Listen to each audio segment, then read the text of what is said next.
welcome back to Googie's Kitchen, and if you are new here then hello and welcome. My name's Alexis and today I want to show you how to make my slightly spicy butter bean and butternut squash pasta.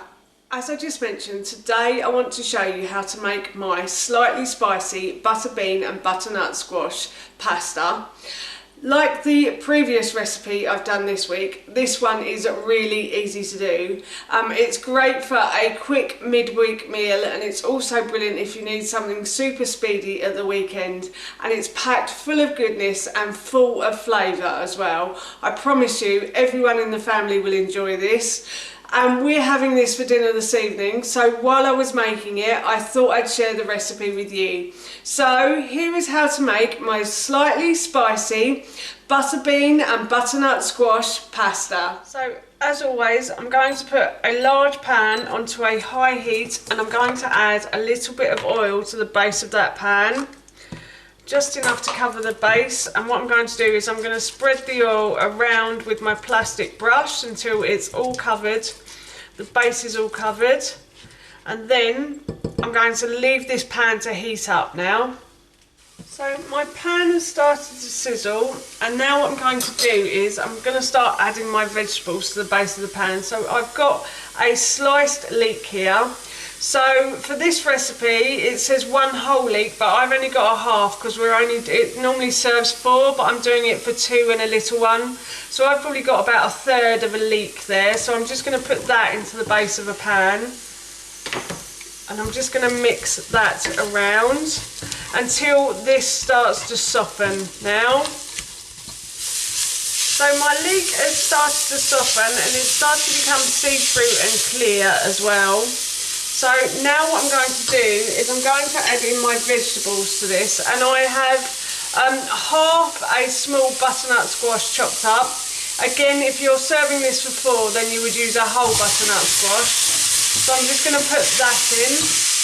And then I also have 1 courgette peeled and cubed, and these are about 1 centimetre to ½ centimetre pieces that I'm putting in. And then I've also got 1 carrot as well. Again, in the original recipe it says to use 2. So I'm going to put that in as well. And I'm just going to stir these now. Now the butternut squash and the carrot and everything probably won't soften, but what I want to do is just to heat these items through a little before I add any of the other ingredients. So I'm just going to keep stirring these now. And as I mentioned earlier, I've done 2 pasta recipes this week on my YouTube channel. So if you want to go and check out the last one, I will link it in the description box below for you. It's another one that you do in the pan, but it's a creamy one, and it's a cheesy no cheese recipe.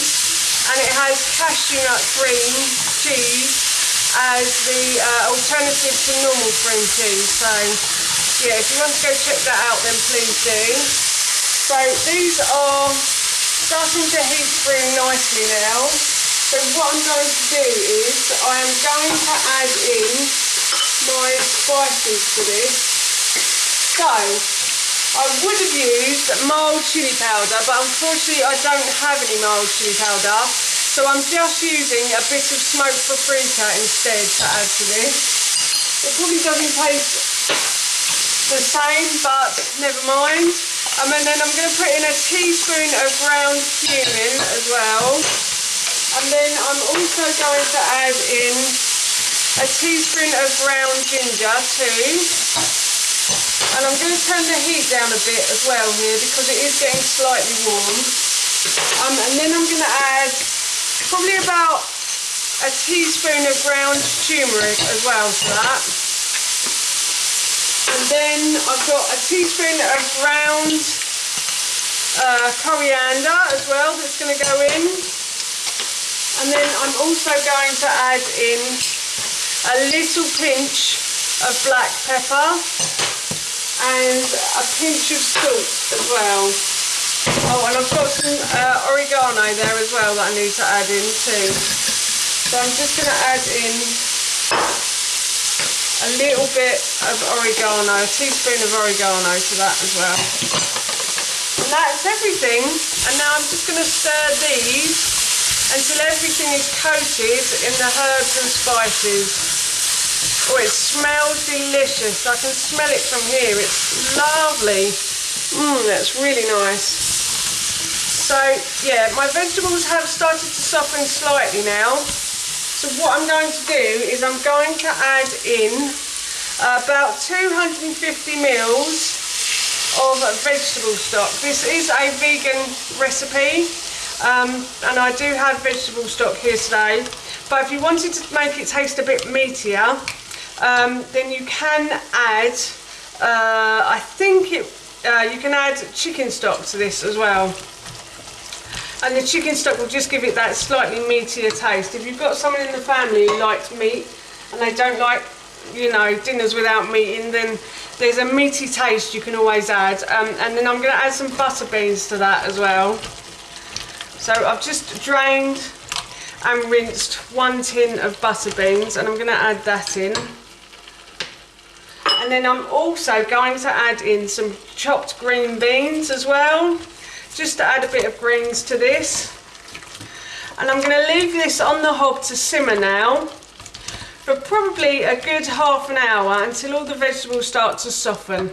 So I'm just going to leave this to simmer. And while it's simmering on the hob, I actually forgot to add a tablespoon of tomato puree as well to this. So I'm just going to add a quick tablespoon of tomato puree. A quick tablespoon. What's a quick tablespoon? Yes.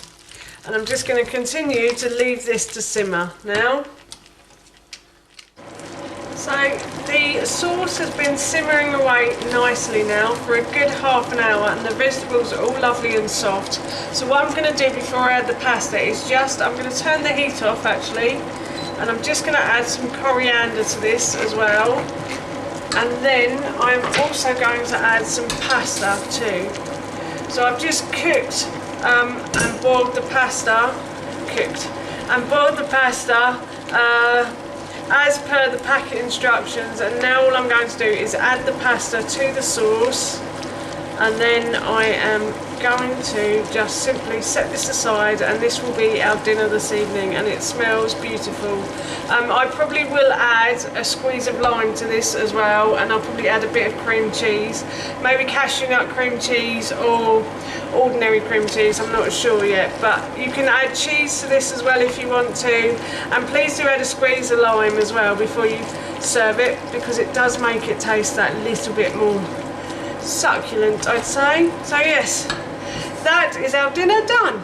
So that's how you make my slightly spicy butter bean and butternut squash pasta, and that recipe I will link in the description box below for you. I'm off to enjoy this for my dinner now, as I mentioned earlier. So that's it from me. Thank you so much for watching. Please feel free to give me a big thumbs up if you enjoyed this video, and please feel free to leave any comments below, and please don't forget to hit that subscribe button. See you all soon. Bye!